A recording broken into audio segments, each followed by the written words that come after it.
DC સાહેબ આજની press conference ખાસ કરીને જે રીતના ગુજરાતની ક્રાઇમ કોન્ફરન્સ થઈ આજરોજ ખેડા પોલીસ અધિક્ષકની કચેરીમાં રાજ્ય સ્તરની એક ક્રાઇમ કોન્ફરન્સનું આયોજન કરવામાં આવી હતી. દર મહિને ગુજરાત રાજ્યના વરિષ્ઠ પોલીસ અધિકારીઓ, પોલીસ ભવનના અધિકારીઓ, તમામ પોલીસ કમિશનર્સ અને તમામ રેન્જ વડાઓની સાથે આપણે એક ક્રાઇમ કોન્ફરન્સ રાખીએ છીએ.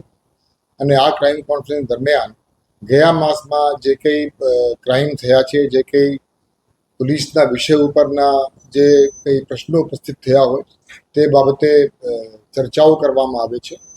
એટલે આજની ક્રાઇમ કોન્ફરન્સમાં પણ તમામ અધિકારીઓ હાજર રહ્યા હતા અને ગયા માસમાં જે ક્રાઇમ બન્યા છે અને જે કે પ્રશ્નો ઉપસ્થિત થયા છે તે અંગેની ચર્ચાઓ કરવામાં આવી. મને જણાવતા ખૂબ આનંદ થાય છે કે મોટાભાગની જે અમદાવાદ શહેર હોય કે સુરત શહેર હોય કે વડોદરા હોય, 4 પોલીસ કમિશનરેટ તમામ જિલ્લાઓમાં ગયા માસમાં ક્રાઇમ અંકુશમાં રહ્યા છે.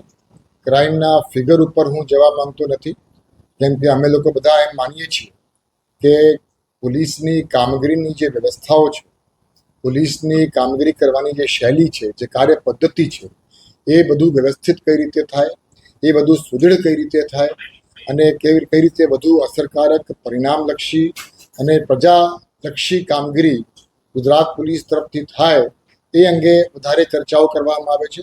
ક્રાઇમની આંકડાઓની પણ ચર્ચા તો થાય જ છે, પણ ક્રાઇમની આંકડાથી વધુ મહત્વ કદાચ પોલીસની કામગીરી કરવાની જે રીત છે, જે એટીટ્યૂડ છે, જે માઇન્ડસેટ છે, એ ઉપર વધુ ચર્ચાઓ કરવામાં આવે છે.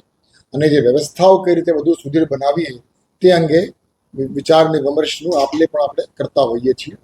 એટલે આ પ્રકારની એક બ્રેન સ્ટોર્મિંગ સેશન વરિષ્ઠ પોલીસ અધિકારીઓ સાથે એક દિવસનો થઈ જાય છે અને એમાં ભવિષ્યમાં શું રણનીતિ છે, ભવિષ્યમાં કયા પ્રકારની પોલિસીઝ આપણે અપનાવી શકીએ અને જે પોલિસીઝ છે એને કઈ રીતે ઇમ્પ્લિમેન્ટ કરી શકીએ તે અંગે ચર્ચા કરવામાં આવી છે. એક ખાસ ઝુંબેશ ઉપાડવામાં આવી અને એ ઝુંબેશ હતી કે આપણા રાજ્યમાં જે ગેરકાયદેસર બાંગ્લાદેશીઓ જે વસાવટ કરતા હોય એના વિરુદ્ધમાં કાર્યવાહી કરવા માટે સર્વપ્રથમ આપણે અમદાવાદ શહેર અને સુરત શહેરમાં એક ક્રેકડાઉન અને સર્ચ ઓપરેશનનું આયોજન કરવામાં આવ્યું હતું. અને એમાં અમદાવાદ શહેરમાં આશરે 890 અને સુરત શહેરમાં આશરે 135 શંકાસ્પદ બાંગ્લાદેશીઓને ડિટેન કરવામાં આવ્યું હતું. અને એની પછી અમદાવાદ અને સુરત શહેર ઉપરાંત ગુજરાત રાજ્યના તમામ જિલ્લાઓને આ પ્રકારની કામગીરી કરવા સૂચના આપવામાં આવી હતી. અને છેલ્લા 2 દિવસમાં દરેક એકમમાં આ બાબતે અસરકારક કામગીરી થઈ છે. અને અત્યારે મારી પાસે જે આંકડો છે મારી પાસે એ પ્રમાણે આશરે 6500 જેવા શંકાસ્પદ બાંગ્લાદેશી નેશનલ્સને આપણે ડિટેન કરી છે અને એ લોકોની પૂછપરછ ચાલુ છે. એ પ્રક્રિયા એ પ્રકારની હોય છે કે કોઈની પર આપણે શંકા જાય એટલે એમને આપણે ડિટેન કરીને પૂછપરછ કરીએ છીએ અને એ પૂછપરછમાં સ્થાનિક પોલીસ ઉપરાંત કેન્દ્રીય સંસ્થાના અધિકારીઓ પણ આપણી સાથે જોડાતા હોય છે અને જોઈન્ટ ઇન્ટ્રોગેશન કરતા હોઈએ છીએ. અને જોઈન્ટ ઇન્ટ્રોગેશન પછી જો બાંગ્લાદેશી હોવાની આઈડેન્ટિટી એસ્ટાબ્લિશ થાય તો એ લોકો વિરુદ્ધમાં ડિપોર્ટેશનની કાર્યવાહી કરવા માટેની આગળની પ્રક્રિયા હાથ ધરવામાં આવે છે. એટલે અત્યાર સુધી ઓલરેડી ગુજરાત રાજ્યમાં 450 જેવા પ્રસ્થાપિત બાંગ્લાદેશી નાગરિકો તો ઓલરેડી પૂછપરછ દરમિયાન આઈડેન્ટિફાઈ થઈ ગયા છે કે ખરેખર એ બાંગ્લાદેશી છે અને ગેરકાયદેસર રીતે એ લોકો અત્યારે અહીંયા રહી રહ્યા છે. બાકીની પૂછપરછ ચાલુ છે. એ પ્રક્રિયા થોડીક લાંબી પણ હોય છે.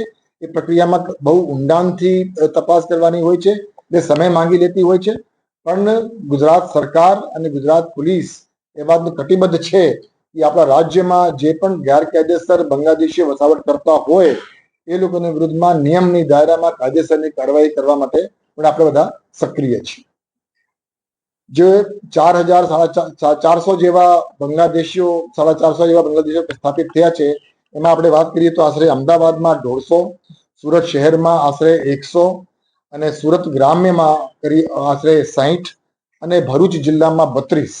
અને એ ફિગર હવે એ ડાયનેમિક ફિગર છે, કેમ કે પૂછપરછ દરમિયાન જે કંઈ નીકળતા હોય એટલે એ ફિગર પણ વધવાની શક્યતા રહેલી છે.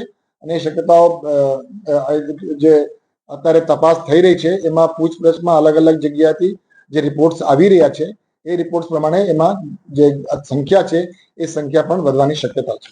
એટલે ટૂંકમાં ગુજરાત પોલીસ તરફથી ક્રાઇમને કંટ્રોલ કરવા માટે, લો એન્ડ ઓર્ડર અંકુશમાં રહે તે માટે, પ્રજાલક્ષી સિટીઝનશીપ ઓરિએન્ટેડ કામગીરી થાય એ માટે, અસામાજિક તત્વો વિરુદ્ધ લાલ આંખ કરીને કેમ કડક રીતે અસરકારક કાર્યવાહી કરીએ એ માટે, અને છેલ્લે અત્યારે આપણે જે મેં વાત કરી કે ગેરકાયદેસર રહેતા બાંગ્લાદેશીઓ વિરુદ્ધમાં કાર્યવાહી કરવા માટે ગુજરાત પોલીસ તત્પર છે.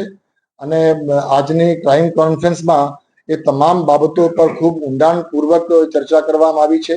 તમામ વરિષ્ઠ અધિકારીઓની જે કંઈ આ બાબતે વિચારો છે એ વિચારો અંગે એક સાથે બેસીને એક બ્રેન સ્ટોર્મિંગ સેશનના માધ્યમથી ગુજરાત પોલીસ વધુમાં ભવિષ્યમાં કઈ રીતે વધુ અસરકારક રીતે પરિણામલક્ષી અને વધુ પ્રજાલક્ષી કામગીરી કરી શકે એ બાબતે ચર્ચાઓ કરવામાં આવી. સર